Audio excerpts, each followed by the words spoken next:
Hi there. In this, I'm going to be talking about the round one motion from Drexel pre-Worlds and discussing arguments on Gov and Op and how to approach the motion more broadly. The motion was a murder mystery motion. You're given information about a crime involving the assassination of the mayor of a high crime city. You're given information about two suspects, then asked to determine which of the two suspects is more likely to be the murderer. Gov is asked to explain why the gang member is the more likely suspect. Op explains why the computer software engineer or executive is the more likely suspect in the case.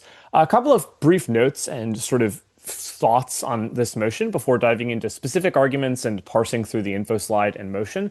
First, this is mostly just a set of potential thoughts and arguments on the motion. It's not entirely systematic or exhaustive. There are many other ways that this debate can be interpreted and argued, especially given that a lot of this debate involves analytic creativity. So the fact that I mention an argument doesn't mean it's the best argument, and the fact that I omit certain arguments doesn't mean that those arguments are bad per se.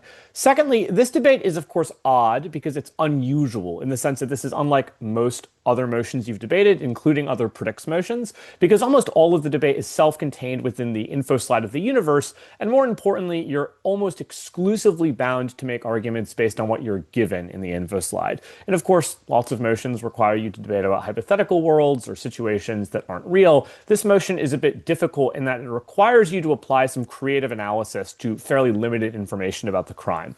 And what that means is that systematizing this debate becomes tricky, particularly in prep. So in this, I'll give thoughts on how to approach both sides, but the overarching framework that you can probably have in mind is that this debate, although it is unusual, ultimately does involve a pretty similar frame as you probably have deployed in many previous debates, which is basically to discuss the capacities and incentives of both actors. So, for example, both sides in the debate will probably make arguments about means and motive, i.e., which of these two suspects had a stronger motive to go after the killer, or after the mayor, excuse me, and also which of them, based on the evidence provided in the info slide, is more likely to have had the capacity to execute this crime, the means, if you will. The other piece of general advice I'll give on the motion before diving into specific arguments is this debate becomes inevitably messy in a good way because there's evidence for both sides. And so, unlike some policy debates where you might be able to comprehensively weigh your argument as being completely more important or more probable or more impactful than the argument made by the other side, the reality in this debate is that there will be evidence for both sides. There are plausible claims that can be made for why the gang member did it, plausible claims for why the tech executive did it. So this debate requires as much creative analysis as it requires weighing. And in particular, the sort of weighing it requires is to pick specific pieces of evidence and explain why those pieces of evidence matter the most. So, for example, if you're the side that's saying the gang leader did it, and you're trying to paint a narrative that the gang member had significantly more capacity to do certain parts of the crime, like, for example, shooting the bodyguard in the back of the head, which is a fairly difficult move to pull off realistically, what you would want to do is to point to that piece of evidence, explain why that piece of evidence suggests the gang member is the more likely suspect, and then explain why that piece of evidence matters more than other pieces of evidence, or why the relative direction of other pieces of evidence in the sense of which suspect they point to is less clear than the piece of evidence that you're pointing to. So in other words, the general way that you can think about this debate is not that you need to win every piece of evidence as pointing to your suspect. You rather need to paint a clear picture of how a certain piece of evidence points to one side,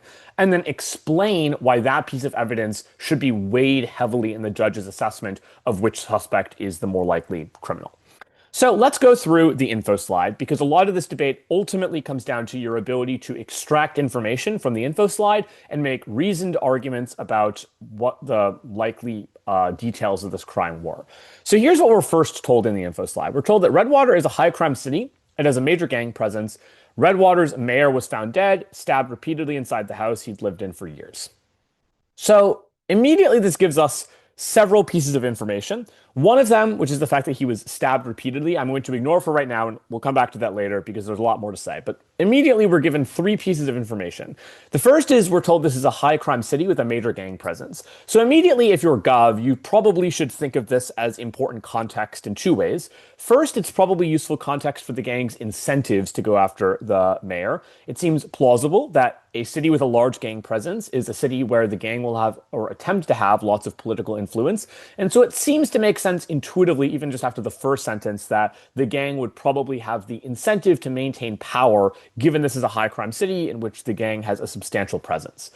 The other reason this is useful context is it probably does establish, at least off the bat, that the gang probably is reasonably large, reasonably, at least somewhat well-funded, and probably engages in lots of violence, given that the city is high crime. And that might be important in explaining subsequent pieces of evidence relating to the bloody and violent nature of the crime and the fact that the murderer was able to break into the mayor's house, kill the mayor's bodyguard, and then kill the mayor, all while escaping from the crime scene without direct detection. And the fact that this gang is large and presumably quite experienced with violence, might give you some immediate inclination on Gov to say that the gang clearly has the capacity to pull off fairly impressive acts of violence. The other piece of evidence we're told is that the body was found this morning. This probably doesn't point clearly to either suspect, but you can make it seem like this is a relevant point of evidence. For example, there's probably interesting arguments to be made, frankly, on either side about why there was no attempt to dispose of the body. For example, perhaps this is evidence that the murderer intended for the body to be found, and that's why there was not even an attempt, for example, to move the body from the crime scene or attempt to make it seem like this wasn't, for instance, an act of violence. And maybe that points, for instance, to the gang. Maybe that's a piece of evidence that the murderer wanted this to send a signal. The murderer wanted this crime to go public. The murderer wanted there to be as much publicity as possible around this and zero confusion as to what happened. This was a murder, plain and simple. On the other hand, maybe it points in a different sense to inability to cover up the crime. And maybe, for instance, this points at least weakly to the criminal lacking the ability to do things like hide evidence, dispose of bodies, and so forth. And maybe that loosely points to the tech executive, just given that he's probably not familiar with, how to dispose of a body, how to hide evidence, so on and so forth. It's also interesting that the body was found in the house. And the reason that's interesting, presumably, just first principles, there are probably lots of points where you could theoretically try to take out a mayor if you're, for example, a gang, or if you're the ex-friend of the mayor. For example, you could theoretically try to go after him at public campaign rallies, as happens sort of famously in several Latin American states, where gangs will explicitly try to kill political candidates in public settings. But it also is interesting because there are lots of other places where the security profile around a mayor probably is lower. For example, there's a reason why car bombings are pretty famous, and part of the reason they're famous is because it's often easier to hit, for example, or go after a major political leader when they're in a relatively vulnerable position, like driving on the freeway, and they're not surrounded by armed guards, or it's a bit harder to protect against something like a roadside bomb. And the fact that the mayor was killed in his house is certainly interesting and probably can be interpreted either way. On Gov, there might be an argument that this clearly is an extremely high-risk operation, in the sense that if you wanted to kill the mayor, there are probably easier points to go after the mayor. And maybe this is evidence that only a very capable criminal with criminal experience and knowledge would even dare to pull off this heist. On the flip side, there's a way that Op can interpret this, which is, if you were the executive, you do have a comparative advantage in getting into the house, which is, as we'll learn subsequently in the info slide, you were friends with this guy for a long time. That probably means you've been to the house before, especially because we're told the mayor has lived in this house for many years. So presumably the tech executive has been in the house before, and maybe his car was able to pull in without raising any suspicion because he's done it many times before. And all of that might point to the tech executive as being the most likely candidate. If the gang were to have gone after the mayor, they might not have gone after him in his house.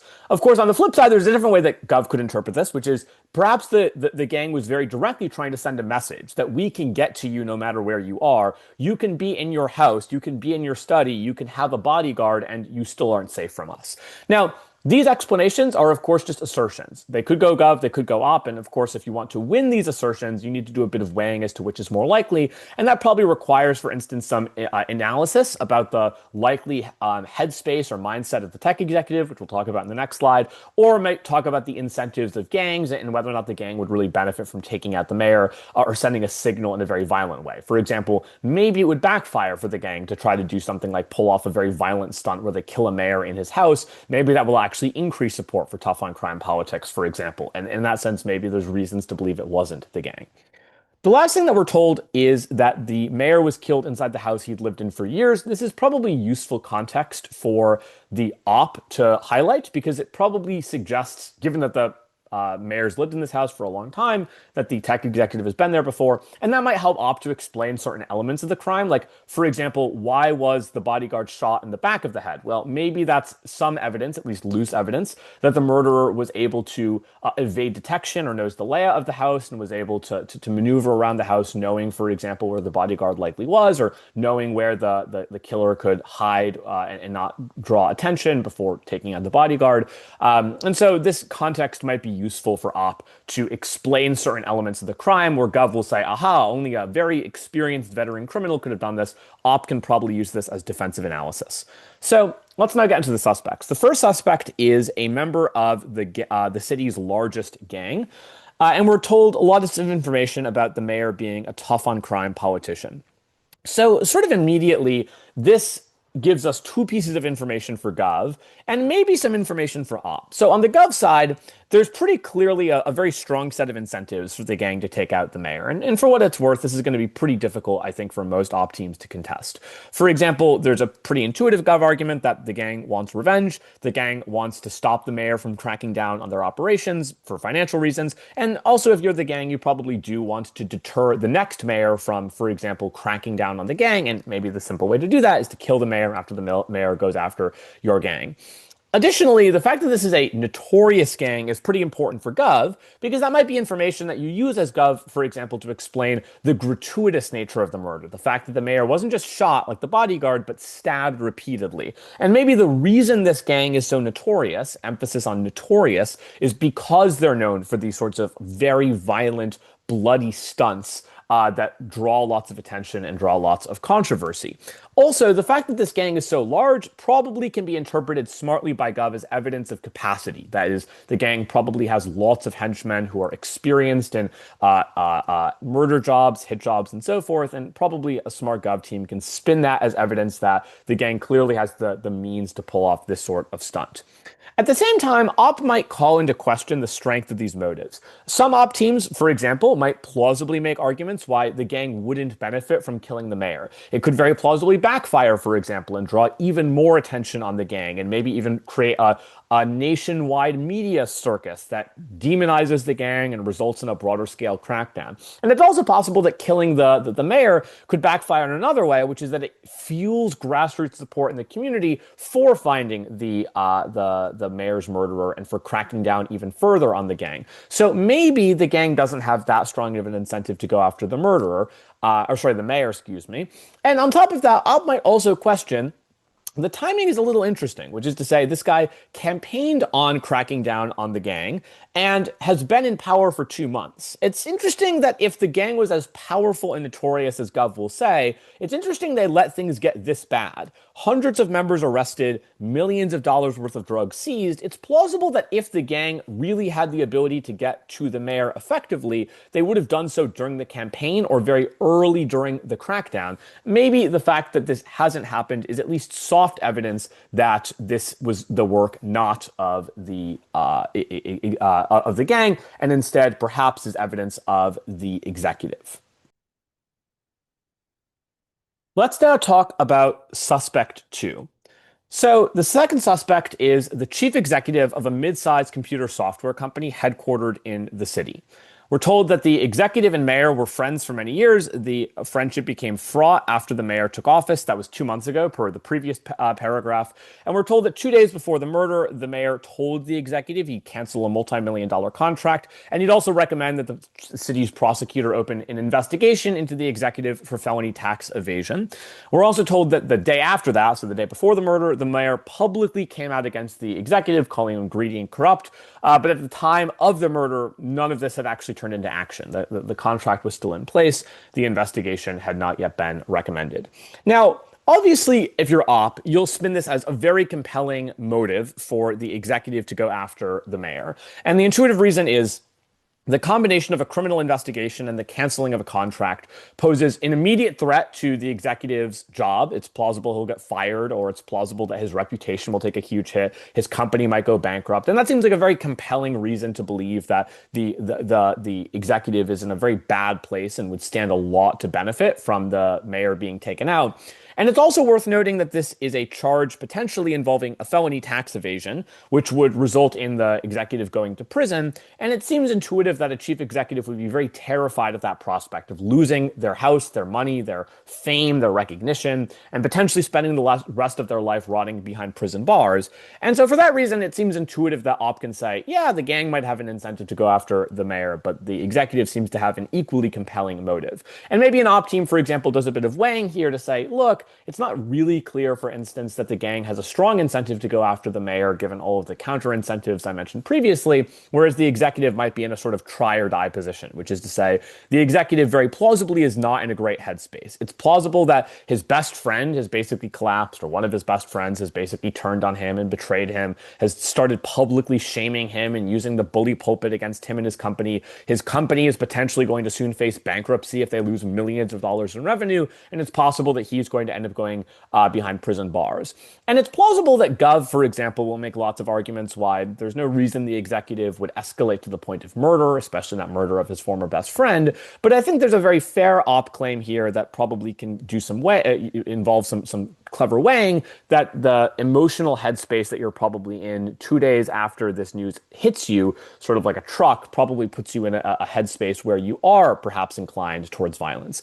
Additionally, if you're a smart op team, you might make some clever arguments about the likely psychological characterization of the executive. For example, there's probably reasonable arguments about the average psychological makeup of chief executives and why, on average, very many people that end up being appointed to run large corporations or even mid-sized corporations might very well have an instinct to be cutthroat, to be very self-protective, to be very concerned about any threat to their power or their wealth or their fame or their reputation. And for that reason, it does seem plausible that they will respond in a particularly extreme way when their life is threatened in a very notable way.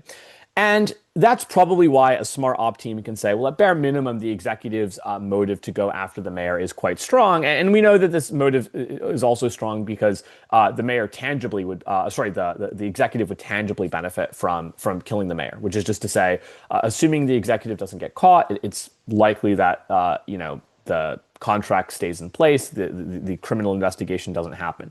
Now, of course, Gov will probably say an argument somewhat along the lines of, well, maybe that's true, but isn't it also true that the executive stands to lose a lot by going after the mayor? For example, might this just blow up the controversy around the company? Might this just result in the criminal investigation being filed anyways, plus murder charges? And all of that, of course, is fair, but you might make reasonable arguments on op for why the executive probably thought he'd be able to get away with it, or more broadly, why the executive was probably in such a desperate state of mind that the executive wasn't thinking through this particularly rationally. And even if the executive was thinking rationally, it's not crazy to see how this might work. If you're the executive, you probably do think that you can commit this crime without drawing lots of evidence towards your case. And you also live in a high crime city with a huge gang presence, and the mayor is publicly anti-gang. It's possible that this just gets pinned on the gang. And for that reason, it doesn't seem completely irrational for the executive to think that they might be able to get away and out of this situation.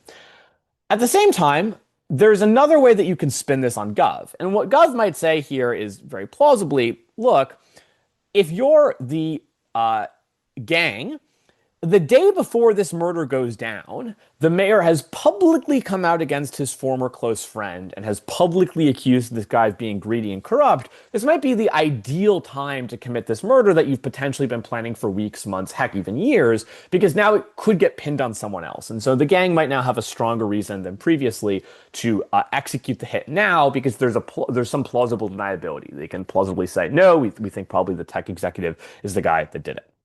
Let's talk now about the murder details and how you can spin this either way. So we're told first and foremost that the mayor's body was stabbed in the chest and neck, and the mayor bled to death in several minutes, dying somewhere between 12:15 and 12:30. Now, just quick context, the next piece of information we're given later is the car left at 12:14 a.m., and we're also told that the bodyguard at the house was shot with a gun and killed in the back of the head. Now, this is interesting because it suggests sort of two things are interesting about the murder. The first is that the murder occurred by knife or some sort of blade, not by gun. Now, that can plausibly be interpreted in two ways, or at least two ways. There's one way to interpret this on Gov, which is basically to say, look, the gang probably has incentives, especially given their notoriety, to use shock and awe violence to establish dominance and deter future political leaders from going after the gang. Why would they have the incentive to do this? Well, they get fear in the community, and that's what makes the community not rat-tattle them out to the cops. That's what makes people reluctant to vote in tough-on-crime candidates and so forth. And it also makes bribery a bit easier because the bribe can be lower if the fear of violence is higher.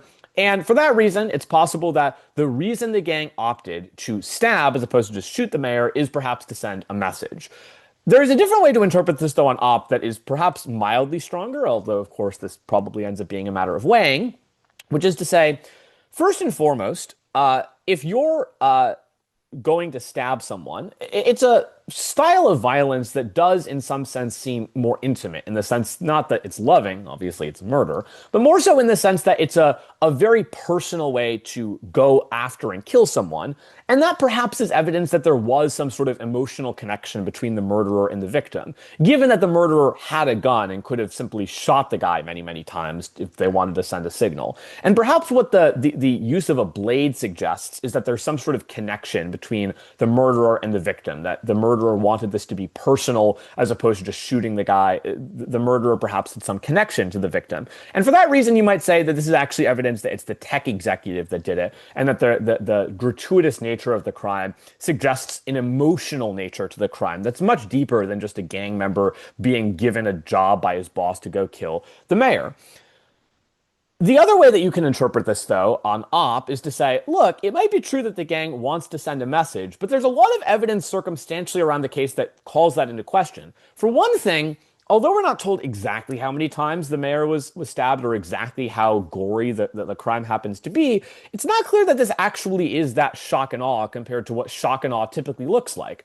For starters, the guy's body was just left in somewhere in his house, and it was found in the morning, per the first piece of background. If the gang really wanted this to be a shock and awe, it's much more likely that they would have done something very public, something that you couldn't hide from, something that everyone would have to see, like killing the guy in broad daylight. But the other way to interpret it is, if you really want to do shock and awe, it's not clear that stabbing a guy a couple of times in the chest and neck really satisfies that. To put it a little bit gruesomely, you're probably going to need to do a bit more than just stab the guy a couple of times if you really want to send a strong signal. And if they wanted to send a strong signal, if this was the gang doing the crime, they probably would not have just quote-unquote stabbed the guy a couple of times in the chest and neck. And the reason we know, by the way, that it couldn't have been that many times is because although the mayor did bleed to death in several minutes, the murder must have happened sometime before 12:14 a.m. because that's when the car left. So if this really was a shock and awe murder, you probably would expect the level of violence and brutality to be so extreme that the mayor is not making it till 12:15 a.m. At least a minute, probably several minutes realistically after the murderer had stepped away from the body. And so there's a plausible argument here that says, look, this probably wasn't a shock and awe killing. This probably was a sort of dispute gone awry between two friends who'd fallen out, and one of them felt under threat. The other thing that's worth remembering, of course, is that the murderer left before the murder was complete, i.e. the murderer left while the mayor was still alive. And that's interesting because it could be interpreted in several ways. This is maybe evidence that it's the executive. For example, op might say, look, maybe the murderer was really scared and just was terrified of getting caught, that someone would hear, and so they bolted pretty quickly after doing the deed. Whereas if this was the gang members might have stuck around for another minute or two to make sure the guy died, or finish the job, make sure that there wasn't a pulse, etc.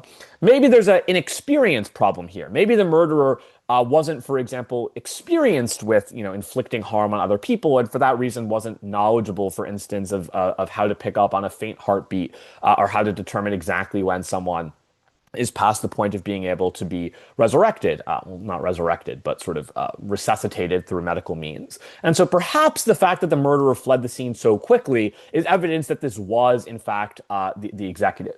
There might be some weak gov mitigation here. There might, for example, be a gov line that says, actually, if it's the friend, it's pretty plausible that the friend would be so emotionally crushed in that moment after seeing what they've done, that they wouldn't just bolt from the scene of the crime. And if anything, it's possible they'd stay there for some bit of time.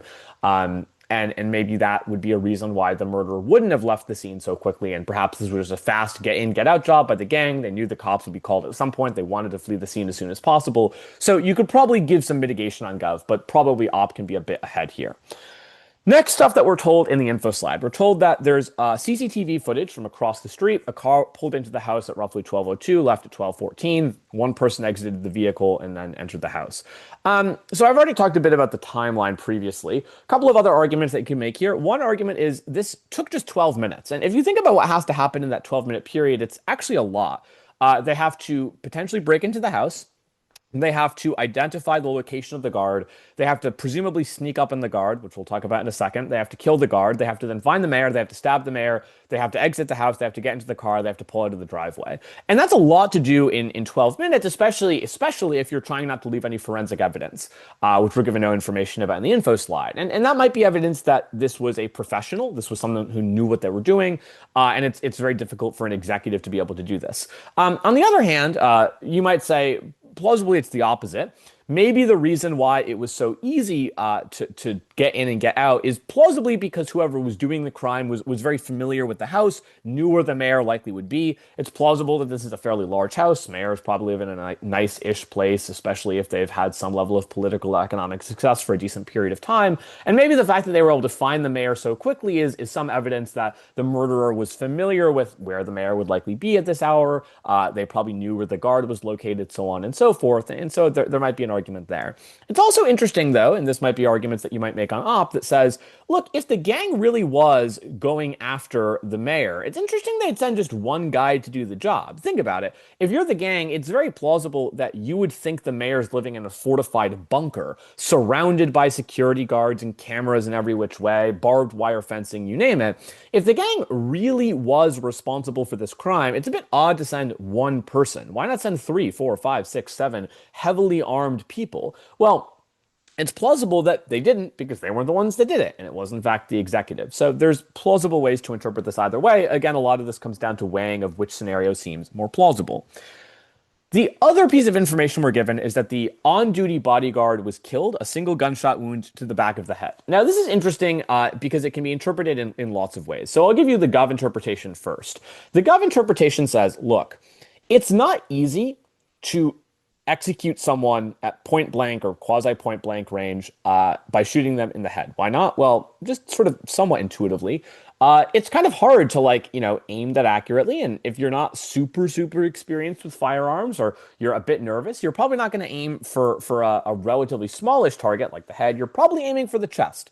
And so the fact that this guy was killed but in the head might be some loose evidence that this wasn't the executive. This was someone who's done this before. This was a guy who knows how to handle a firearm, who knows how to deal with the real recoil effect, who knows how to ensure the safety is off and doesn't draw attention, so on and so forth. At the same time, the fact that this bodyguard was shot in the back of the head might be a little bit tricky for either side to explain. This suggests that the bodyguard didn't see the murderer coming up on them. Otherwise, presumably the bodyguard would have turned around, and if the bodyguard had turned around, presumably they'd be shot in the front, maybe, for example, in the forehead or in the chest somewhere. They were shot in the back of the head. And that's interesting because Ob might, for example, say, well, maybe it's because the bodyguard just assumed it was the friend or saw it was the friend's car and didn't even bother looking because the friend's been there a million times, presumably. Maybe this is evidence that this was a pro and it was a guy who knew, for example, how to evade the bodyguard or make sure that he wouldn't be noticed and snuck up on the bodyguard. There's also one other interesting dimension to this piece of evidence, which is this means the murderer killed not just one person, but two people. They killed the bodyguard and the mayor.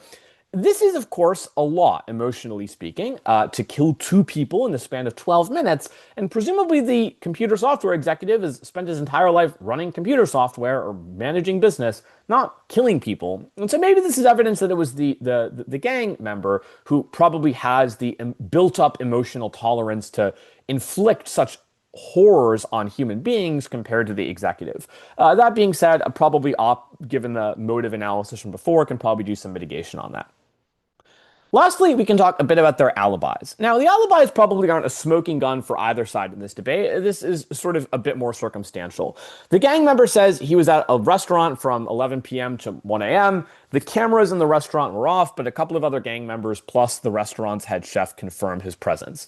This is probably suspicious in the sense that, well, why were the cameras off? Maybe this is loose evidence that the gang maybe pressured the restaurant to shut off the cameras. Maybe they knew that the gang member was going to be doing this hit. But it's, of course, also not definitive. For example, you probably cannot, as Gav say, aha, this proves that the gang did it. It could just plausibly be circumstantial. Excuse me. At the same time, the alibi is a bit odd because it's very weak. Obviously, the other gang members have a huge incentive to lie. They have no reason to rat out their fellow gang member.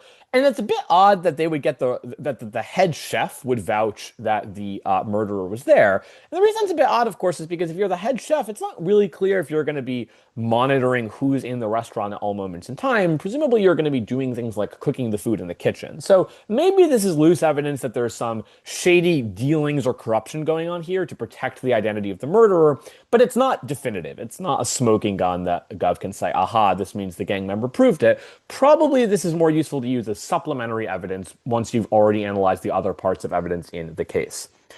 On the executive side of the ledger, the executive's alibi first is, oh, I was asleep, and then later the alibi changes to, I was stressed out preparing for a business exam, or sorry, a business meeting. Now, plausibly, Gov could say, Op could say, aha, this is clearly evidence that this guy's lying. He can't get his story straight. He's probably terribly nervous about being caught. His story's changing. Things are slipping up all the time, so on and so forth. There's also a different way to read it, though, which is that lots of eyewitnesses or people in general who had no role in a crime often have their stories change. Our memories are fallible. And for that matter, he probably is distraught. I mean, even though he had the falling out, his longtime friend has just been killed, and he knows that he's a suspect. So perhaps the reason he slipped up is because he genuinely is just pretty freaked out, and he's not in a great headspace, and it's pretty easy to mix up when you were sleeping versus when you were preparing for a business meeting, and it seems intuitive, or at least sensible, that he wouldn't have a perfect recollection of previous events.